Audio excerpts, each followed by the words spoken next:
হযরত আলী রাদিয়াল্লাহু তাআলা আনহু ফজরের নামাজ আদায় করার জন্য মসজিদে গেলেন। এদিকে হযরত ফাতেমা রাদিয়াল্লাহু তাআলা আনহা অত্যন্ত জ্বর থাকা অবস্থায় ঘরের সমস্ত কাজ শেষ করেছেন। আলী রাদিয়াল্লাহু তাআলা আনহু মসজিদ থেকে এসে দেখলেন ফাতেমা কাঁদছেন। তিনি প্রশ্ন করলেন, ফাতেমা, তুমি কাঁদছো কেন? ফাতেমা রাদিয়াল্লাহু তাআলা আনহা কোনো উত্তর না দিয়ে তখনও আরো জোরে জোরে কাঁদতে লাগলেন।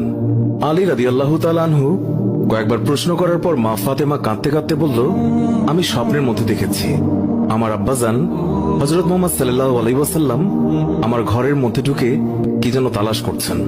ঘর থেকে বের হওয়ার সময় আমি পেছন দিক থেকে আমার আব্বাজানকে ডাক দিলাম, ও আব্বাজান, আপনি কি তালাশ করছেন? আব্বাজান তখন বললেন, ও আমার ফাতিমা, আমি তো তোমাকেই তালাশ করছি, তোমাকে নিয়ে যাওয়ার জন্য।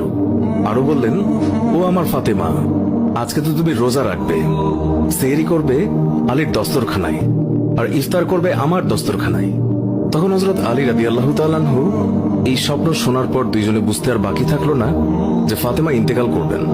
দুজনে আরো জোরে জোরে কাঁদতে লাগলেন। এই সময়ের মধ্যে হযরত হাসান এবং হুসাইন রাদিয়াল্লাহু তাআলা আনহু এসে তারা জিজ্ঞাসা করলেন, আব্বাজান, আম্মাজান, আপনারা কেন কান্না করছেন?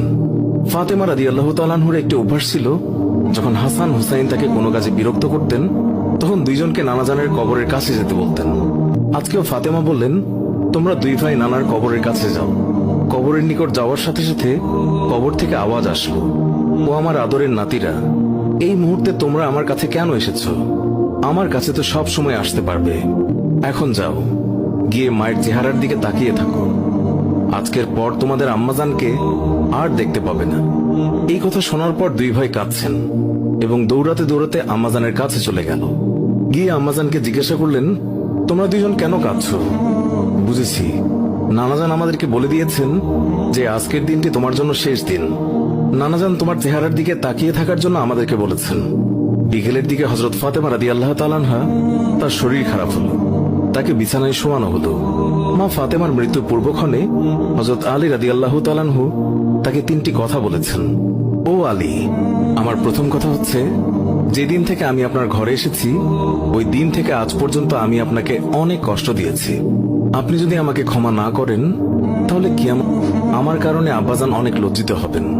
বলেন, আপনি আমাকে ক্ষমা করলেন কিনা?